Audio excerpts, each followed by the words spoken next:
Salut tout le monde et bienvenue dans ce nouveau numéro des Vlogs du lit. Aujourd'hui je ne vais pas vous parler de cinéma mais je vais vous parler d'un sujet peut-être un petit peu plus sérieux puisque je vais vous parler de politique.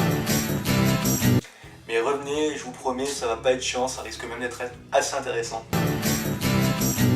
En ce moment sur les internets il y a un terme qui revient souvent dans des mèmes assez marrants d'ailleurs, le 49.3. La question qu'on peut se poser du coup c'est le 49.3, c'est quoi? Avant de parler du 49.3 en soi-même, on va revenir en arrière. Comme vous le savez probablement, une loi, avant qu'elle soit adoptée, passe par plusieurs étapes.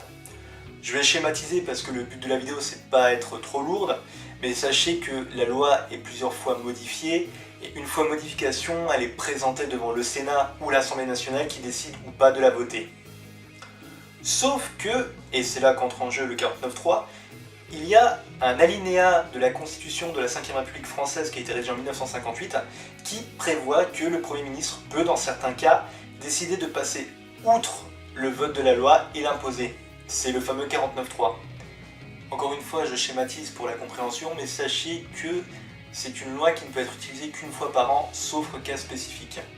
En l'occurrence, la dernière fois qu'elle a été utilisée, c'était également par Emmanuel Valls l'année dernière pour la fameuse loi Macron. L'utilisation de cette loi pose plusieurs problèmes. On va passer outre le côté déontologique et antidémocratique qui me semble assez évident pour mettre en lumière le fait que l'utilisation de cette loi pose plusieurs soucis. Premièrement, si elle est utilisée, c'est que la personne qui l'utilise sait déjà que la loi qu'il veut faire passer risque de faire grincer des dents. Et surtout le deuxième problème, il y a un recours à cette loi. Le texte prévoit que le Sénat peut choisir de poser ce qu'on appelle une mention de censure, c'est-à-dire interdire que le texte passe. Le souci étant, c'est que si cette mention de censure est posée, le gouvernement doit démissionner.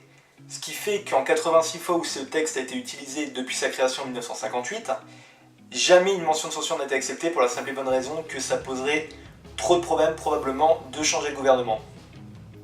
De notre point de vue à nous, pauvres civils, on a mis en place ce qu'on appelle les nuits debout, qui est une méthode de manifestation contre l'utilisation de cette loi. Le souci étant, dans le cas présent, que bien que certaines personnes sont pleines de bonne volonté, certaines personnes participent à ces événements juste pour foutre le bordel. Et je ne parle pas des possibles et probables, à vrai dire, abus de la part de la police qui va causer beaucoup de soucis. Voilà, c'est tout pour cette courte vidéo dont le but était juste de vous expliquer ça. J'espère que j'ai été assez clair, n'hésitez pas à me dire ce que vous pensez dans les commentaires. N'hésitez pas à débattre, ça peut aussi être intéressant pour changer de parler de sujets un peu plus sérieux. Et je vous dis à très bientôt pour une prochaine vidéo. Allez, salut!